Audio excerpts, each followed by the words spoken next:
नमस्कार, मेरे इस खास YouTube मंच पे आप सभी का स्वागत है। मैं हूं आपके साथ अखंड प्रताप त्रिपाठी। देश में ईवीएम को लेकर एक बार फिर से बवाल शुरू हो गया है, फिर से विरोध शुरू हो गया है, फिर से सफाइयां मांगी जा रही हैं। ऐसा क्यों हो रहा है और ये बवाल शुरू कहां से हुआ, आज उस पर गहन बातचीत होने वाली है। और ईवीएम को लेकर क्या जो पारदर्शिता की बात की जाती रही है, क्या ये सच्चाई है कि ईवीएम पारदर्शी है, आज उसी पर बातचीत होगी। क्यों ईवीएम पर लगातार सवालिया निशान खड़े होते हुए नजर आए हैं, उस पर भी आज हम इतिहास के गर्भ में जाकर भी बात करेंगे और मौजूदा समय में क्या कुछ चलता हुआ नजर आ रहा है उस पर भी बातचीत करेंगे। दरअसल एलोन मस्क, दुनिया के सबसे अमीर व्यक्ति, उन्होंने ट्वीट करते हुए कहा कि ह्यूमन मतलब इंसान और एआई के इस जमाने में ईवीएम सेफ नहीं है।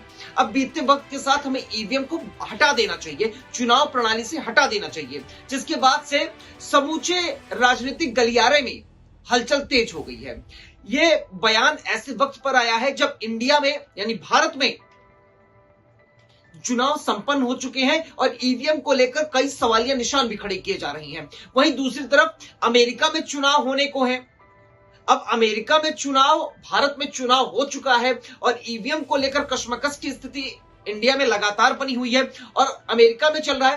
तो जो एलोन मस्क का बयान है वो क्या अमेरिका के संदर्भ में आया है कि भारत के संदर्भ में आया है, इसको किससे जोड़कर देखा जाए, यह बड़ा चर्चा का विषय है।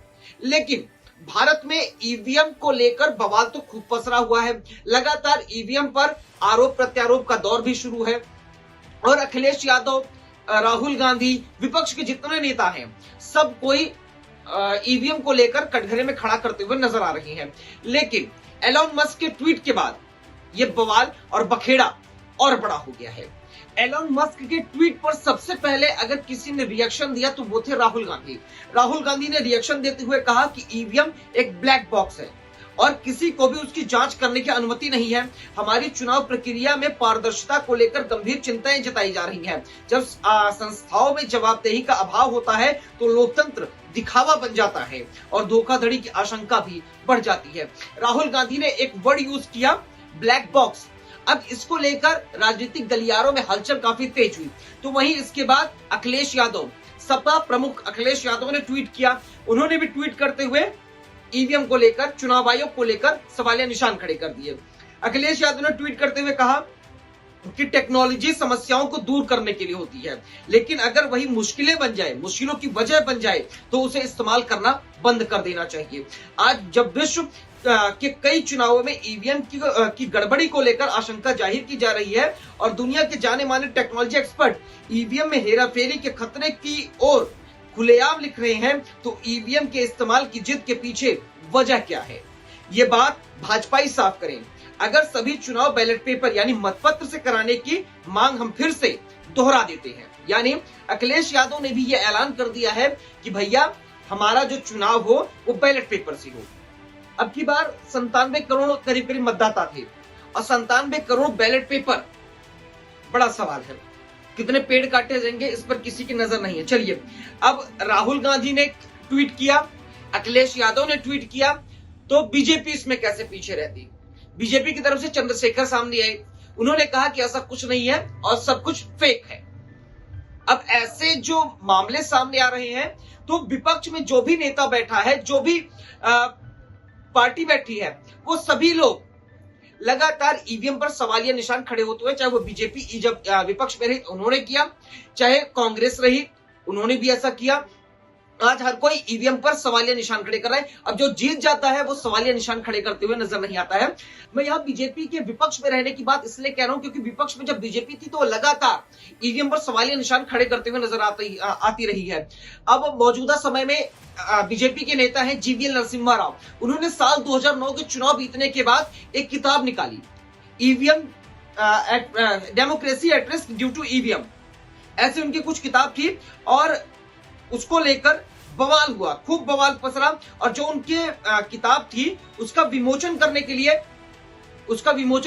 अगर कोई पहुंचा था तो वो थे लालकृष्ण आडवाणी। तो यानी सत्ता में जो भी रहे, सत्ता की जिसको भी मलाई मिलती है उसके लिए ईवीएम सही हो जाती है और जो सत्ता में नहीं होता है, सत्ता में तो यानी विपक्ष में होता है, उसके लिए ईवीएम खराब हो जाती है। मीठा मीठा गप गप, तीखा तीखा थू थू। अब तीसरी बात पे आते हैं, सबसे महत्वपूर्ण बात है ईवीएम पर मौजूदा समय में बवाल आखिर हो क्यों रहा है, क्यों ईवीएम की क्रेडिबिलिटी पर लगातार सवालिया निशान खड़े किए जा रहे हैं और क्यों इलेक्शन कमीशन पर इतने सवालिया निशान खड़े हो रहे हैं, क्योंकि साल 2024 का चुनाव कई मायनों में अहम था और ये ऐलान किया जा रहा है, ये बातें बताई जा रही हैं कि जो एग्जिट पोल थे उसको चेंज किया गया, उसको मैनिपुलेट किया गया, उस पर भी हमारे इलेक्शन कमीशन ने कुछ नहीं कहा। इलेक्शन कमीशन को जाने दीजिए, लेकिन चुनाव के दौरान जो बयानबाजियां हुई उस पर भी हमारा इलेक्शन कमीशन शांत रहा। मणिपुर का मुद्दा गायब रहा, मंगलसूत्र, मुसलमान, मीट, मटन, मछली सब कुछ आ गया, सब कुछ आ गया। महिलाओं को लेकर क्या क्या अभद्र टिप्पणियां की गई, लेकिन हमारा जो इलेक्शन कमीशन था, हमारे इलेक्शन कमिश्नर जो थे सब शांत बैठे हुए थे, उन्होंने कोई कार्रवाई नहीं की। ऊपर से विपक्ष पर उन्होंने ज्यादा कार्रवाई की एज कंपेयर टू पक्ष, यानी बीजेपी के पक्ष में उन्होंने बीजेपी के खिलाफ कोई कार्रवाई नहीं की, वहीं विपक्ष के खिलाफ उन्होंने जमकर कार्रवाई की है और इलेक्शन कमीशन के नदारत होने की भी खबरें सामने आई थी। तो ऐसे में ये सवालिया निशान तो ईवीएम पर खड़े होते ही हैं और ईवीएम को लेकर जब चुनावी निष्कर्ष निकलकर सामने आया, यानी 4 जून को जब निष्कर्ष निकलकर सामने आया, तो ऐसे ये आंकड़े दिए जा रहे हैं करीब 100 सीटें ऐसी हैं जहां पर कभी लाइट चली गई है या कोई हेरफेर किया गया है। आखिर ये मामला क्या है, ये तो जांच का विषय है, लेकिन महाराष्ट्र की एक सीट है जहां पर केवल 48 वोटों से एक बीजेपी का उम्मीदवार जीता है और उसमें यह बात कही जा रही है कि वहां पर लाइट जाने की वजह से ऐसा कुछ हुआ है, क्योंकि अंतिम फेज तक, काउंटिंग के अंतिम फेज तक वो कैंडिडेट आगे चल रहा था। काउंटिंग खत्म हो गई, काउंटिंग हो भी गई, वो चुनाव जीत भी गया, वो जा रहा था सर्टिफिकेट लेने के लिए, फिर लाइन चली जाती है, फिर ऐलान होता है कि ये साहब नहीं 48 वोटों से बीजेपी के कैंडिडेट जीते हैं। तो ये जो सवालिया निशान है, जो क्रेडिबिलिटी पर सवाल है, वो तो लगातार इलेक्शन कमिश्नर, इलेक्शन कमीशन पर होता ही रहा है। तो ऐसे में अपने साख को बचाए रखना इस वक्त इलेक्शन कमीशन को बहुत बहुत जरूरी हो गया है, इलेक्शन कमीशन के लिए। तो ऐसे में कई बड़े सवाल भी हैं, क्या इलेक्शन कमीशन क्या इतना कमजोर कभी था? इमरजेंसी के दौर में भी इतना कमजोर कभी नहीं था, क्योंकि जब 1974 में इमरजेंसी लगी तो 1976 के जो चुनाव आयोग थे, चुनाव आयुक्त थे, उन्होंने भी यह ऐलान किया था, उन्होंने भी इंदिरा गांधी को जाकर सर्टिफिकेट दिया था कि आप हार चुकी हैं चुनाव।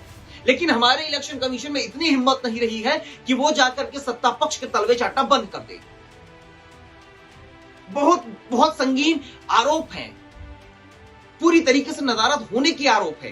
तो ऐसे में कई बड़े सवाल तो खड़े होते ही हैं इलेक्शन कमीशन पर, इलेक्शन कमिश्नर पर, लेकिन सबसे बड़ा जो सवाल है वो है बीजेपी पर। सबसे बड़ा सवाल हमारे इलेक्शन कमिश्नर की नियुक्ति को लेकर है। कैसे बीजेपी ने आधी रात को नेता प्रतिपक्ष अधीर रंजन चौधरी को मैसेज किया, आइए हमारे साथ डिस्कस कीजिए, आपने 200-250 नाम उनको दिए, उसके बाद इलेक्शन कमीशन की कैसे नियुक्ति की गई और इलेक्शन कमीशन की नियुक्ति 2024 से पहले कैसे होती थी। उसमें एक नेता प्रतिपक्ष होता था, नेता यानी एक जो सरकार होता वहां का नेता होता था, एक नेता विपक्ष होता, उसमें सुप्रीम कोर्ट के जज होते थे, उनकी सहमति से एक इलेक्शन कमिश्नर नियुक्त किया जाता था। लेकिन ये सब 2024 में खत्म हो गया। आपने क्या ऐलान कर दिया, एक नेता प्रतिपक्ष होगा यानी नेता का विपक्ष नेता होगा, 2 मंत्री होंगे सत्ता पक्ष से, और ऐसे में इलेक्शन कमिश्नर आप नियुक्त करेंगे, यानी 2 एक साथ पहले ही बता रहे हैं कि भैया यही बनेंगे। आपने पहले ही ऐलान कर दिया कि आप यही बनेंगे। अब जब यही बनेंगे तो पक्ष में आपके फेवर तो देंगे ही, उन्होंने आपका नमक खाया है, वो जो जॉब से जा चुके थे आपने उनको वापस बुलाया, आइए हमारे साथ जॉब कीजिए, हमारी सरकारी नौकरी लीजिए, वो तो आपके पक्ष में बात करेंगे ना। इसलिए मैं ही नहीं कह रहा हूं, ये बात मैं नहीं कह रहा हूं, मैंने जितने लोगों से बात करी जिनको ये बात थोड़ी सी भी पता है, वो खुद यही कह रहे हैं कि ये जो इलेक्शन कमिश्नर की नियुक्ति हुई थी ये बेहद शर्मनाक है भारतीय इतिहास में, भारतीय लोकतंत्र के लिए। इसलिए लोग कह रहे हैं कि लोकतंत्र खतरे में है, इस वजह से आप 303 से 240 पर आ गए हैं।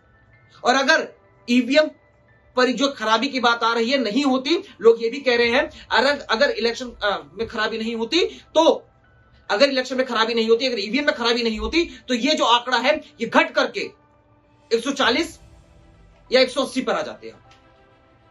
करीब करीब 100 सीटें हेरफेर, 100 सीटों पर हेरफेर करने का आरोप लगा है। राजा की आत्मा ईवीएम में है। सही है, सही है। राजा की आत्मा ईवीएम में है।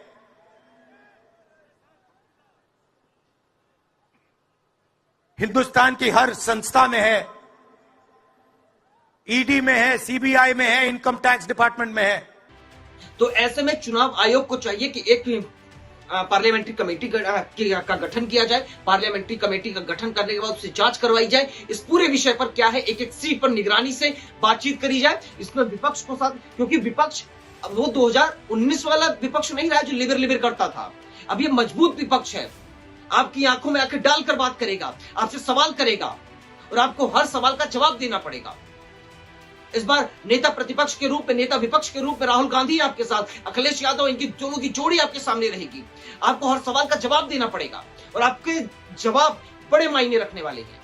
तो ऐसे में हर चीज सोच समझ के कीजिए और इस बार विपक्ष मजबूत है, आपसे सवाल करेगा।